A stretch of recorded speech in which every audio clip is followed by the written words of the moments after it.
میں نے سمجھا ضرورت مند ہے، رات میں کوئی ضرورت مند ہی تو نکلے گا، میں نے اس کو دے دیا، لیکن اللہ امیر کو دینا جائز نہیں تھا، لیکن میں دھوکہ کھا گیا میں نے، لیکن میری نیت امیر کو دینے کی نہیں تھی، ضرورت مند کو دینے کی تھی۔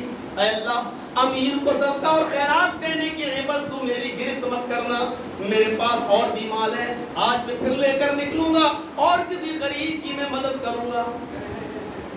یہ رات ہو گئی، کافی رات گزر گئی، یہ رات کی تاریکی میں پھر نکلتا ہے، رات کے اندھیرے میں صدقے کا مال لے کے پھر جاتا ہے، کسی غریب آدمی کو تلاش کرتا ہے۔ اس نے آج کی رات پھر ایک آدمی کو دیکھا، چادر اوڑے ہوئے، چہرہ چھپائے ہوئے، اس نے کہا بھائی تم چہرہ کیوں چھپائے؟ اس نے چہرہ کھول لیا، جی کہیے کیا بات ہے؟ کہا تم اتنی رات میں کہاں نکلے ہو؟ اس نے کہا کہ میرے کافی بچے ہیں، میرے پاس کھانے پینے کو نہیں ہے، اس لیے میں نکلا کہ اللہ کا کوئی بندہ مجھے کچھ دے دے، میں اپنے بیوی بچوں کا پیٹ پال سکوں۔ اس نے سوچا کہ یہی آدمی ضرورت مند ہے، اس نے دوسرے دن بھی صدقہ و خیرات اس آدمی کو دے دیا، پہلے تو امیر کو دیا، لیکن دوسرا جس آدمی کو دیا سمجھا کہ یہ ضرورت مند ہے اور دے کے چلا آیا اور تہجد کی نماز پڑھا، پھر کہتا ہے اللہ آج واقعی میں نے ضرورت مند کی مدد کی۔ لیکن نماز فجر کے بعد گھر آیا، قرآن پڑھا، پھر نکلا بازار کی طرف گیا، آج پھر بازار میں چرچے سنتا ہے، لوگ کہہ رہے ہیں اللہ کا نیک بندہ آج بھی دھوکہ کھا گیا ہے، وہ صدقہ اور خیرات دینا چاہتا تھا کسی غریب کو، لیکن آج وہ دھوکہ کھا گیا ہے، آج اس نے چور کی مدد کر دی، وہ چور تھا جس کے ہاتھ میں صدقہ اور خیرات دے دیا، وہ تو رات میں چوری کے لیے نکلتا۔ یہ گھر آیا کہتا ہے اللہ چور کی مدد کرنا میری نیت نہیں تھی، لیکن دھوکہ کھا گیا، غلطی ہو گئی، اے اللہ اب میرے پاس تھوڑا مال اور بچا ہے، آج میں یہ حقیقت میں کسی غریبی کو دوں گا اپنی نیت کے مطابق، لیکن اللہ چور کی مدد پر میری گرفت مت کرنا کیونکہ میری نیت یہ نہیں تھی۔ بخاری شریف کی حدیث آگے بڑھیے، رات کافی گزر گئی، اب یہ تیسرے دن بھی صدقہ اور خیرات کی نیت سے نکلتا ہے مال لے کر اپنا، اور یہی پورا ساسا تھا، جب مال لے کر نکلتا ہے تو اب راستے میں اس کو ایک عورت ملی، اس نے پوچھا بہن کیا ہے؟ کچھ نہیں، کسی مجبوری میں نکلی ہو؟ ہاں ایک عورت وہ بھی جوانی کے اندر کسی مجبوری میں تو نکلے گی، فرمایا اپنی رات میں کون نکلتا ہے؟ مجھے پریشانی اور مجبوریوں نے گھیر رکھا ہے۔ اس نے کہا لو یہ میرے پاس صدقہ اور خیرات کا مال ہے، تم ضرورت مند ہو یہ میں تمہیں دے دیتا ہوں۔ اس نے دے دیا اور چلا آیا، تہجد کی نماز پڑھی، نگاہیں آسمان پر ڈالی، اے اللہ آج تو میں نے کسی مرد کی نہیں ایک ضرورت مند عورت کی میں نے ہیلپ کی ہے، اس کی مدد کی ہے، اے اللہ تو میری نیت اچھی طرح جانتا ہے، مجھے میری نیت کے مطابق ثواب عطا فرما۔ تہجد کی بات فجر، اور فجر کے بعد گھر آیا اور گھر آ کر قرآن پڑھا، پھر نکلتا ہے بازار کی طرف اور کہتا ہے لوگوں سے سنتا ہے آج مارکیٹ میں چرچے ہو رہے ہیں اللہ کا ایک نیک بندہ آج بھی دھوکہ کھا گیا ہے، وہ کسی غریب کی مدد کرنا چاہتا تھا لیکن آج وہ کسی بدچلن اور فاحشہ عورت کی مدد کر دیا ہے، وہ بلاکاری زناکار عورت تھی، وہ پیشہ ور عورت تھی اور اس نے اس پیشہ ور عورت کی مدد کر دی، وہ تو پیسے ہی کی لالچی تھی، اپنا جسم بیچتی تھی۔ یہ گھر آیا کہتا ہے اللہ میرے پاس صدقہ اور خیرات کرنے کے لیے اب کچھ نہیں رہ گیا ہے، لیکن نہ میری نیت امیر کی مدد کرنے کی تھی، نہ چور کی، نہ زناکار کی، اے اللہ اگر تو مجھے اس کا ثواب نہ دینا چاہے تو مت دے، لیکن اس بدچلن عورت کی اور چور کی مدد کرنے پر مجھے عذاب بھی مت دینا، اس لیے کہ میں نے یہ کام جان بوجھ کر نہیں کیا ہے، اے اللہ میری نیت بالکل یہ نہیں تھی۔ پھر رات کو سوتا ہے تو خواب کے اندر یہ کیا دیکھتا ہے کہ اس سے کہا جا رہا ہے اللہ تعالیٰ نے تیرے تینوں دن کے صدقے کو قبول کر لیا ہے اور تجھے بخش دیا ہے، تیرے صدقے کو قبول کر لیا اور بخش دیا، اگرچہ وہ غلط لوگوں کے پاس چلا گیا لیکن تیرے صدقے کو اس لیے قبول کیا گیا کیونکہ تیری نیت غلط لوگوں کی مدد کرنے کی نہیں تھی۔ نیت کے مطابق اللہ نے اس کے صدقے کو قبول کر لیا. دیکھ رہے ہیں آپ, جبکہ چور کی مدد کرنا اور امیر کو صدقہ دینا جائز نہیں ہے, اور کسی بدچلن اور فاحشہ عورت کی مدد کرنا جائز نہیں ہے, لیکن یہ کرتا چلا گیا. لیکن نیت یہ نہیں تھی. اللہ تعالیٰ نے خواب میں اس کو دکھلایا اور کہا گیا اس سے کہ اللہ تعالیٰ نے تیرے صدقے کو قبول کر لیا. عمل کا دار و مدار نیت پر ہے. ہم چاہے کتنی نمازیں پڑھ لیں, قرآن چیخ چیخ کر اعلان کرتا ہے وَمِنَ النَّاسِ مَن يَقُولُ آمَنَّا بِاللَّهِ وَبِالْيَوْمِ الْآخِرِ وَمَا هُمْ بِمُؤْمِنِينَ. بہت سے لوگ تمہیں ایسے ملیں گے جو کہیں گے ہم اللہ پر ایمان لائے اور قیامت پر ایمان لائے. وہ کہیں گے ہم مومن ہیں, وَمَا هُمْ بِمُؤْمِنِينَ, لیکن وہ مومن نہیں ہوں گے. صرف زبان سے کہہ دینے سے ہم مسلمان تھوڑی ہو جائیں گے. کہتے رہیے, اللہ نے پہلے ہی کہہ دیا وَمِنَ النَّاسِ مَن يَقُولُ, اور وَمِنَ النَّاسِ میں من تبعیضیہ ہے. کچھ لوگ تمہیں ایسے بھی ملیں گے جو کہیں گے آمنا باللہ وبالیوم الآخر, اللہ کو ہم مانتے ہیں, اللہ پر ایمان, قیامت پر ایمان, جنت جہنم پر ایمان, جناتوں پر ایمان, فرشتوں پر ایمان, اللہ نے غیب چھپی ہوئی باتوں پر ایمان, سب پر میرا ایمان. لیکن اللہ کیا کہتا ہے وَمَا هُمْ بِمُؤْمِنِينَ, یہ ان کی زبان سے کہا جا رہا ہے, ان کے دل مومن نہیں ہے. وَمَا هُمْ بِمُؤْمِنِينَ, حقیقت میں مومن.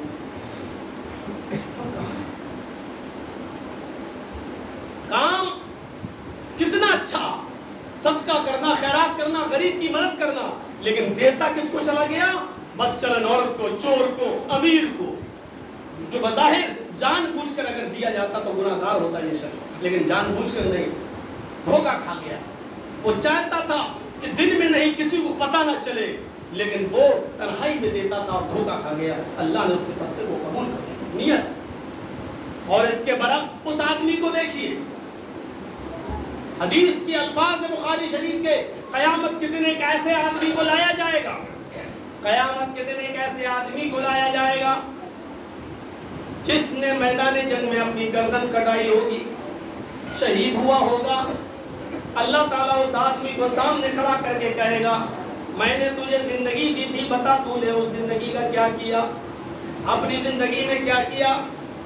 آؤ سنو, 50 مرتبہ یہ واقعہ تم اپنے علماء سے سنتے رہتے ہو, لیکن آؤ میں تمہیں اس واقعے کو سنانے کے بعد جو نتیجہ نکالتا ہوں وہ میں آپ کو دکھانا چاہتا ہوں.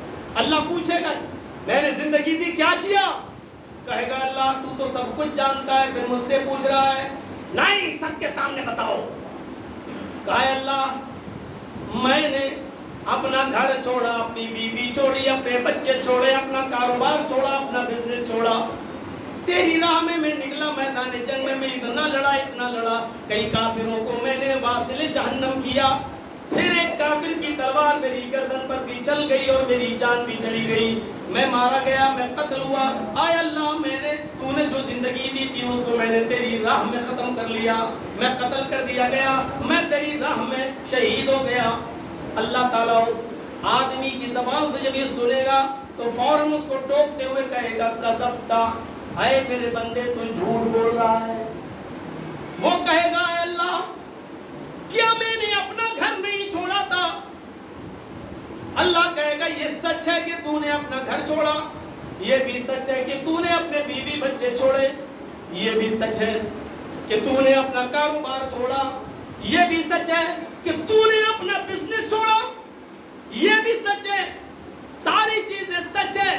یہ بھی سچ ہے کہ تو نکلا, جنگ بھی کیا, یہ بھی سچ ہے کہ تو نے تلوار چلائی, اور یہ بھی سچ ہے کہ ایک کافر کی تلوار سے تیری گردن کاٹ دی گئی, قتل بھی ہوا تو, یہ سب کچھ صحیح ہے. لیکن یہ جھوٹ ہے جو تو کہہ رہا ہے کہ میں تیری راہ میں قتل کیا گیا, تو میری راہ میں قتل نہیں. اتنی سچائیوں کا اعتراف اللہ بھی کرے گا قیامت کے دن. یہ سچ, بیوی بچے چھوڑے سچ, گھر مکان چھوڑا سچ, کاروبار چھوڑا سچ, بزنس چھوڑا سچ, لڑا یہ بھی سچ, کافروں کا مقابلہ کیا یہ بھی سچ, کئی کافروں کو مارا یہ بھی سچ, اور تو بھی کسی کافر کے ہاتھ مارا گیا یہ بھی سچ. یہ سب سچ ہے, لیکن یہ سچ نہیں ہے کہ تو میری راہ میں مارا گیا. کہے گا اللہ یہ کیا؟ اللہ کہے گا تو جب میدان جنگ میں نکلا تھا، لڑ رہا تھا، تو تیرے دل میں یہ نیت تھی،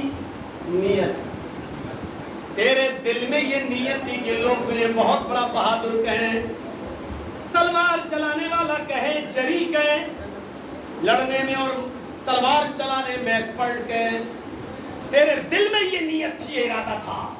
سنیے، دیکھ رہے ہیں آپ، آ گئے مولانا جرجی صاحب کا نام سن لیا، اشتہار بن گیا، واٹس ایپ پہ چلا گیا، آگے مسجد بھر گئی۔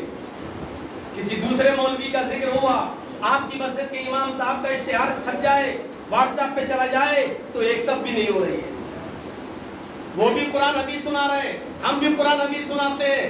ایک انسان قرآن و حدیث سنا رہا ہے تو ایک صف، دوسرا آدمی قرآن و حدیث سنانے آیا تو مسجد بھر گئی، جگہ تک نہیں ہے قدم رکھنے کی، آنے کی۔ تو سن لیجیے آپ، یہ بھی ریا ہے، یہ بھی نمائش ہے، یہ قرآن و حدیث سے محبت نہیں ہے، یہ مولانا جرجیز کی ذات سے محبت ہے، یہ کسی عالم سے محبت تو ہو سکتی ہے لیکن قرآن و حدیث کی محبت کی دلیل نہیں ہو سکتی۔ اگر قرآن و حدیث کی محبت کی دلیل ہوتی اور آپ بھیڑ لگاتے تو اپنی مسجد کے امام کو بھی سننے کے لیے اتنی ہی بافر و کثیر مقدار میں آتے ہیں، کیونکہ وہ بھی قرآن و حدیث سناتا ہے، کوئی لیلا مجنون کی کہانی نہیں، لیکن اس کو سننے کے لیے آپ 2 صفحے تیار نہیں آپ کر پاتے، اور دوسرا آدمی آ جائے تو مسجد میں پھر بعد میں کہو مسجد کے متولی سے، اور ارے بلا لیا آپ نے، انتظام کر نہیں پائے، جب انتظام تھا نہیں کیوں آپ نے جلسہ کرا لیا، کیوں بلا لیا، بعد میں لڑائیں گے۔ یہ بھی ریا اور نمود ہے، اور اللہ اچھی طرح دیکھ رہا ہے آپ قرآن و حدیث سننے آئے ہیں یا کسی مخصوص مولوی کو سننے آئے ہیں۔ اللہ جانتا ہے، ہم نہیں جانتے، اللہ جانتا ہے۔ یہ فیصلہ ہمارے دلوں میں، ہم بھی جانتے ہیں، ہمیں معلوم ہے، ہمارا دل اس بات کو جانتا ہے کہ ہم قرآن و حدیث سننے آئے ہیں یا مولانا جرجیز کو سننے آئے ہیں، یہ ہمارا دل اچھی طریقے سے جانتا ہے۔ نیتوں کے مطابق اللہ تعالیٰ جزا و سزا دے گا۔ سنیے کیا کہے گا اللہ، تو جھوٹا ہے، آئے فرشتوں جاؤ اور اس کو جہنم کیا کرنا ہے۔ لو حضرت، کاروبار اس نے گوایا، بیوی بچے چھوڑے، بزنس چھوڑا، گھر مکان چھوڑا، اور اپنی جان کا نذرانہ بھی دیا، ان تمام چیزوں کے باوجود کہاں گیا؟ جہنم میں۔ کس وجہ سے؟ صرف اتنی سی نیت کر لی دل میں کہ لوگ مجھے بہت بڑا بہادر کہیں، اتنی سی نیت کی وجہ سے اس کے کتنی بڑی قربانی، جس کے بارے میں اللہ کے نبی نے فرمایا، بخاری کی روایت، کہ جب ایک شہید میدان جنگ میں لڑتا ہے اور جب کوئی کافر اس کی گردن پہ تلوار مارتا ہے اور اس کی گردن سے خون کا پہلا قطرہ جب زمین پہ گرتا ہے تو اللہ اس کے سارے گناہ معاف کر دیتا ہے۔ اتنی بڑی فضیلت، لیکن اس کے باوجود اتنی سی نیت ہو گئی کہ لوگ مجھے بہت بڑا بہادر کہے، کہاں گیا؟ جہنم کے اندر۔ ہم کہاں کھڑے ہیں؟ ہماری حیثیت کیا ہے؟ ہم عبادت کر نہیں سکتے، کم سے کم سوچ تو سکتے ہیں، سوچیں ہم کہاں کھڑے ہیں، ہم کتنے کام دکھاوے کے لیے کرتے ہیں، ریا نمود ہمارے اندر ہے، شوبازی ہمارے اندر ہے۔ مسجد میں بھی کوئی آدمی، ایک پنکھا اس نے دیا، کتنا فلپس کا دیا، اچھا میرے پڑوسی نے دیا مسجد میں، ہم اے سی دیں گے مسجد۔ مطلب اس لیے کہ چرچا یہ ہو کہ دیکھو اس سیٹھ نے پنکھا دیا، ہم نے اے سی دی۔ اے سی دینا غلط نہیں ہے، لیکن یہ غلط ہے کہ اس نے پنکھا دیا تو ہم اے سی دیں گے، یہ غلط ہے۔ نیتیں بدلو، اور نیتوں کے اندر خلوص ہونا چاہیے۔ کام کتنا اچھا تھا اس کا، میدان جنگ میں لڑا، لیکن کہاں گیا؟ جہنم میں۔ کیوں؟ کام تو اچھا تھا لیکن نیت غلط۔ اچھا کام کرنے کے باوجود کہاں چلا گیا؟ جہنم۔ اور سنیے، ایک آدمی نے کام ہی غلط کر دیا، اور بہت بڑا غلط کام، لیکن جان بوجھ کر نہیں کیا تو اللہ نے اس کو معاف کر دیا۔ آپ نے سنا ہوا کیا؟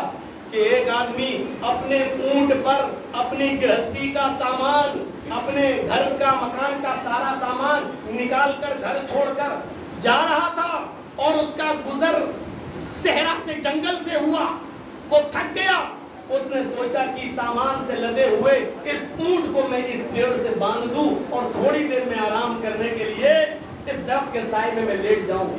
وہ اترا اونٹ سے، اونٹ کو ایک پیڑ سے باندھا، اس کی رسی کو، اور وہیں پر چادر بچھایا اور ایک درخت کے سائے میں وہ لیٹ گیا۔ جیسے ہی لیٹا اس کو آنکھ لگ گئی، جب آنکھ کھلی تو دیکھتا ہے کہ میرا اونٹ غائب۔ کیا دیکھتا ہے کہ میرا اونٹ غائب؟ کتنا پریشان ہوگا، پورے گھر کا ساز و سامان اس اونٹ پر ہو اور اونٹ ہی غائب، کتنا پریشان۔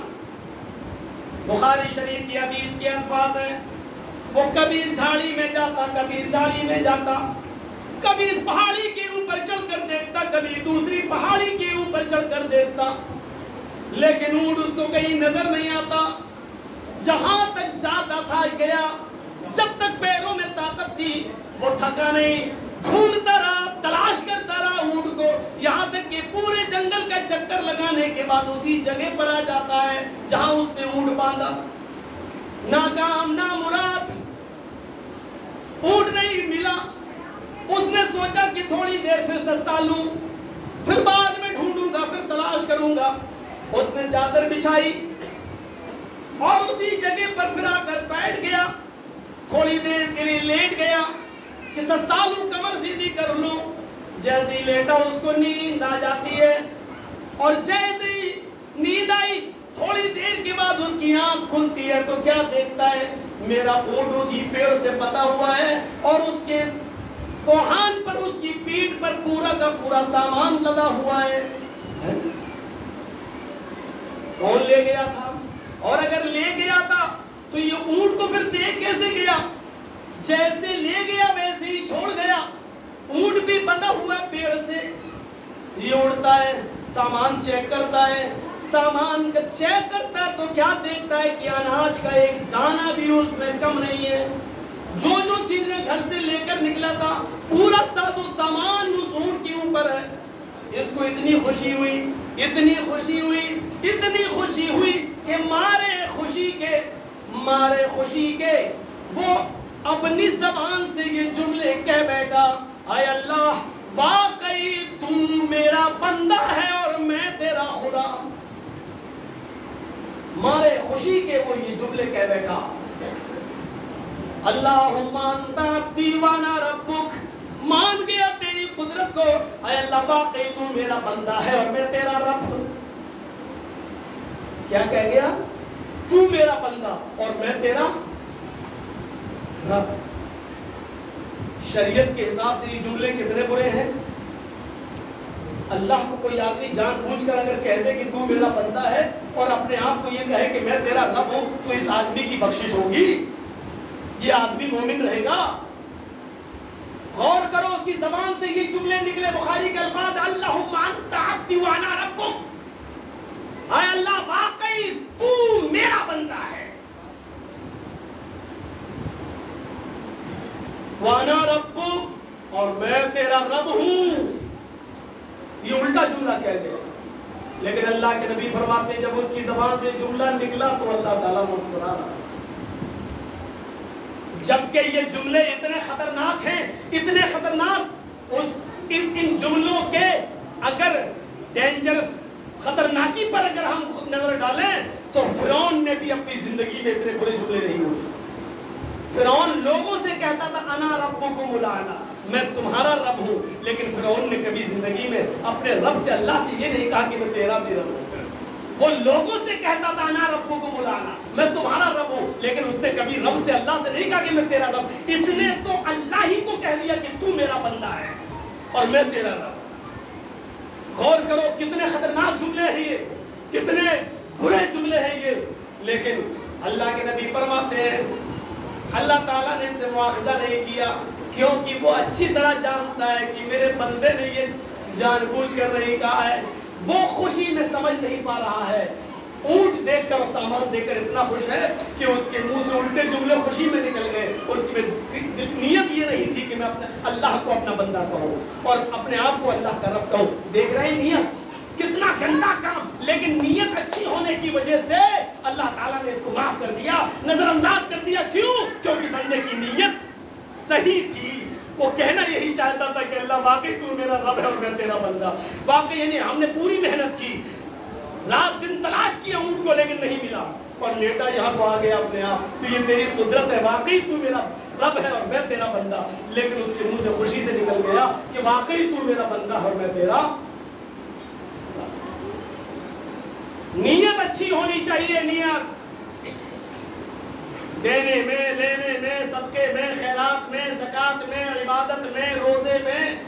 یا تو آج ہماری سوسائٹی کا حال یہ ہے, سماج کا, ہمارا 7 سال کا 8 سال کا بچہ اگر روزہ رکھ لے پہلی مرتبہ تو باقاعدہ نمائش ہوتی ہے. چند لوگوں کے بیچ میں اس کے گلے میں ہار ڈالا جاتا ہے. کیوں؟ آج میرے بیٹے نے پہلا روزہ رکھا ہے. نمائش کی جاتی ہے, نمائش. حاجی صاحب حج کرنے جا رہے ہیں, ان کو اسٹیشن تک چھوڑنے کے لیے پوری ٹیم جا رہی ہے, محلہ جا رہا ہے, اور حاجی صاحب کو پھولوں سے لاد دیا جاتا ہے. لوگوں سن لو, حج سے بڑی عبادت ہے نماز. اگر حاجی کے گلے میں ہار ڈالنا جائز ہوتا تو نماز پڑھنے والے نمازی کے گلے میں اس سے زیادہ ہار ڈالنا جائز ہوتا. کبھی آپ نے اپنے محلے میں نماز پڑھنے کے لیے آنے والے نمازی کے گلے میں ہار ڈالا؟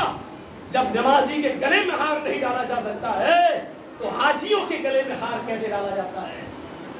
بچاؤ اپنی عبادتوں کو ریا اور نمود سے, بچاؤ دکھاوے سے, مت کرو اپنی عبادتوں کی نمائش.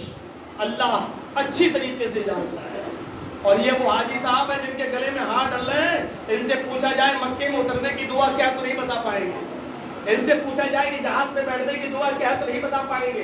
ان سے پوچھو کہ کعبے میں جب پہلی نظر پڑے تو اس وقت ہمیں کیا پڑھنا چاہیے, نہیں بتا پائیں گے. لیکن کون ہے؟ حاجی صاحب, حاجی صاحب. اور وہاں سے آئیں گے تو کھانا اور کھلائیں گے حج کا.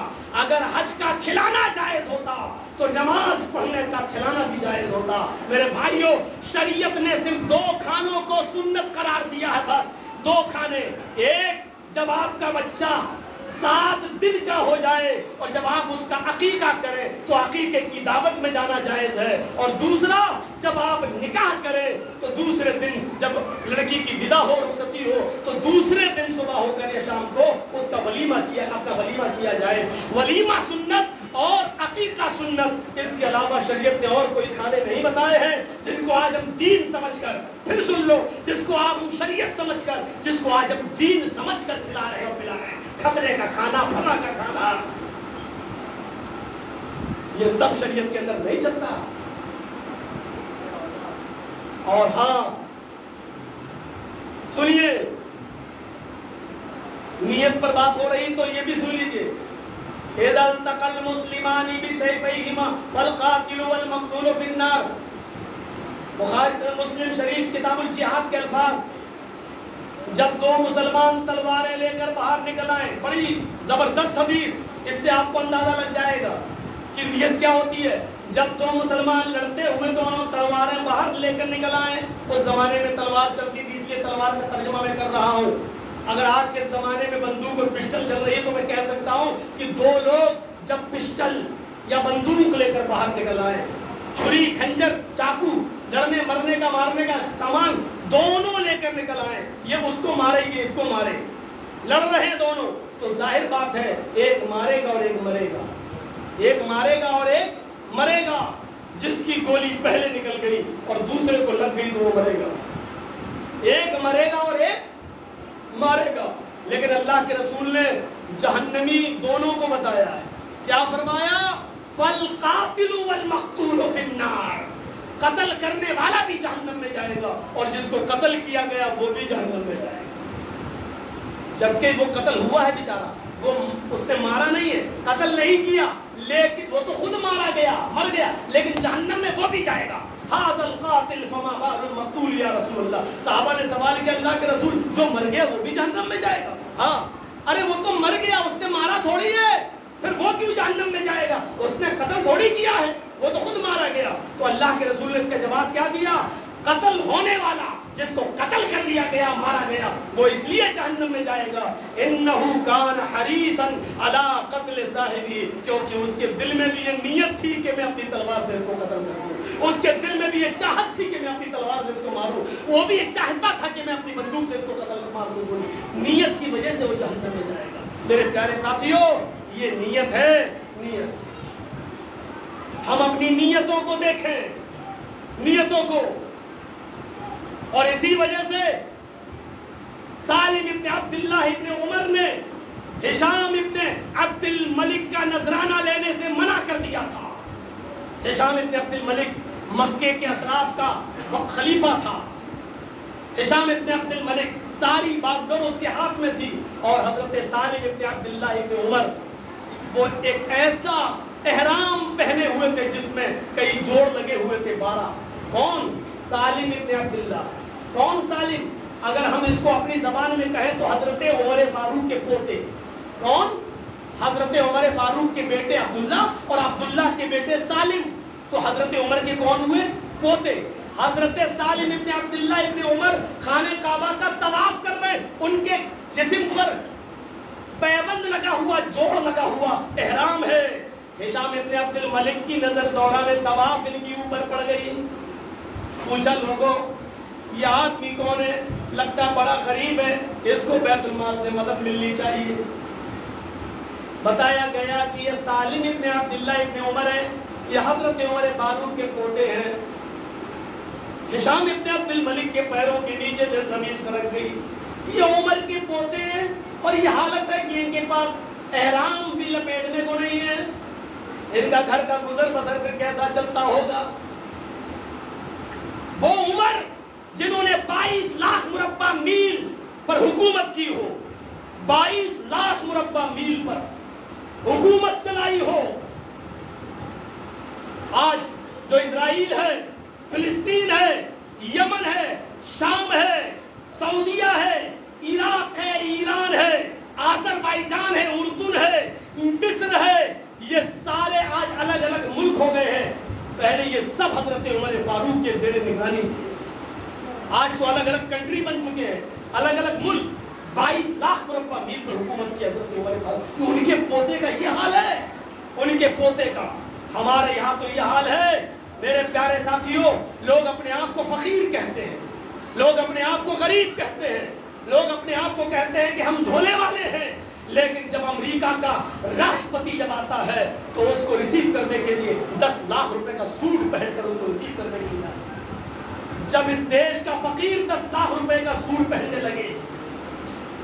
چھوڑیے، آپ لوگوں میں ہمت نہیں ہے یہ سب سننے کی، یہ سب سن لو گے تو کل سے مسجد کا متولی کہے گا مولانا صاحب ہمیں رحم کرو، آج کے بعد تمہاری انٹری نہیں ہے۔ یہ سب بہار اور بنگال والوں کا ہی کلیجہ ہے، یہ سب سن لیتے ہیں، سب بہار اور بنگال والے انہی کا کلیجہ ہے، آپ کے کلیجے نہیں اتنے بڑے۔ کل ہمارے پاس فون آ جائے گا مولانا صاحب ماحول خراب کر دیا۔ چھوڑیے میرے بھائیوں، جب اس دیش کے فقیر کا یہ حال ہو تو اندازہ لگائیے آپ حضرت عمر فاروق نے کیا چھوڑا، کیا چھوڑا؟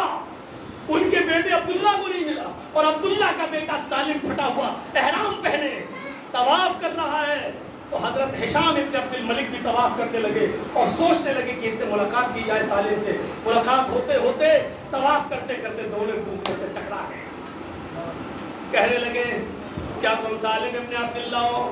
انہوں نے کہا جی۔ آپ نے مجھے پہچانا؟